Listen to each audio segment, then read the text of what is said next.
Hi, I'm Tillman Elser from Sentry. We help developers fix broken code, and right now we're focused on Seer, our new AI reasoning platform.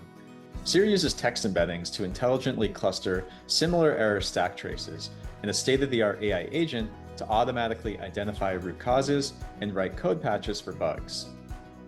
These features wouldn't be possible without the open source ecosystem.